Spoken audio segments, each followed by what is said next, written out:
समुद्र की लहरों ने उसे अपने अंदर समा लिया। पानी के अंदर पहुंचते ही अचानक उसकी जांघ एक नुकीले समुद्री पत्थर से टकरा गई और एक तेज दर्द ने चक की जांघ को खूनम खून कर दिया। इस वक्त उसमें अब और आगे बढ़ने की ताकत नहीं बची थी। वह बस टूटी फूटी राफ्ट को घसीटते हुए बुरी हालत में किनारे लौट आया। शाम के समय अचानक आसमान में तेज आंधी और मूसलाधार बारिश शुरू हो गई, जिससे पहले से ही घायल चक की मुसीबतें और बढ़ गई। वह राफ्ट की मदद से केवल कंपनी के सामानों को ही ढक सका। फिर वो बारिश से बचने के लिए खून से बहती टांग के साथ कोई और जगह ढूंढने लगा। तभी उसे एक छोटी सी गुफा मिल गई और खुद को होश में रखने के लिए उसने कुछ घूंट गंदा बारिश का पानी पी लिया। लगभग पूरी तरह थक जाने के साथ उसका घायल शरीर अब और सहन नहीं कर सका और वह जमीन पर बेहोश हो गया। उसके पीछे रखी टॉर्च की बैटरी खत्म होते ही वो भी अंधेरे में डूब गई। अगले दिन चक फिर से तेज दर्द के साथ जागा। उसकी टांग के घाव में कीड़े लगने के लक्षण दिखाई दे रहे थे। इस सुनसान जगह पर अगर इसका इलाज ना हुआ तो उसे और भी बड़े खतरे का सामना करना पड़ेगा। जिंदा रहने की थोड़ी सी भी उम्मीद पाने के लिए उसे अपने मन की जिद छोड़नी पड़ी और उसने उन पार्सलों को खोलने का फैसला किया। पैकेजों में उसे एक दर्जन वीडियो टेप, एक गिफ्ट की तरह सजाया गया वॉलीबॉल, एक सुंदर महिला की लंबी ड्रेस और सबसे स्टाइलिश दिखने वाली एक जोड़ी स्केट्स मिले। लेकिन आखिरी पार्सल को उसने खोलने का फैसला नहीं किया। शायद इसलिए कि वह निराश नहीं होना चाहता था, या शायद इसलिए कि वह अपने लिए एक उम्मीद बचाकर रखना चाहता था। उसने पार्सल की पैकिंग में इस्तेमाल हुए फोम को अपने घाव पर लगाया। फिर जूतों के फीते खोलकर उसने उनसे काम चलाऊ पट्टी बांध ली। जूतों के ब्लेड उसके सबसे काम आने वाले औजार बन गए और लंबी ड्रेस की काली जाली से उसने एक आसान मछली पकड़ने का जाल बना लिया। मछली पकड़ने के औजार की मदद से कई दिनों बाद वह आखिरकार पहली बार पेट भर खाना खा सका।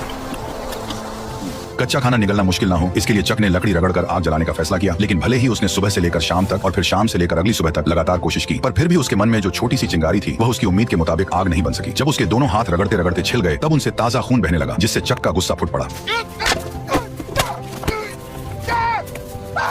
आइलैंड की मुश्किल जिंदगी और पुरानी चोटों ने उसे पूरी तरह तोड़ दिया था। चक ने किनारे बैठकर अपने घावों को पानी से साफ किया और तेज दर्द ने उसे परेशानी का एहसास फिर से करा दिया। अब उसके लिए जिंदा रहना एक ऐसा सवाल था जिससे वह भाग नहीं सकता था। अभी अभी गुस्से में फेंकी गई वॉलीबॉल उसके पैरों के पास पड़ी थी, जिस पर उसकी ताजा लाल हथेली की छाप बहुत ही चमकदार दिख रही थी। तभी उसके दिमाग में एक अजीब ख्याल आया। उसने अपनी लार से हथेली के निशान पर 2 आंखें और ऊपर हल्की सी मुस्कान बना दी। अब वह वॉलीबॉल एक इंसान के चेहरे जैसी लगने लगी थी। शायद बहुत ज्यादा अकेले रहने के कारण उसने तय किया कि वो इस चेहरे को अपना दोस्त बना लेगा। उसने वॉलीबॉल का नाम विल्सन रखा और उसे अपने पास रख लिया ताकि वह उसकी जिंदगी में उसका साथ दे सके। यह दृश्य थोड़ा अजीब जरूर था, लेकिन कम से कम उसे अकेला होना महसूस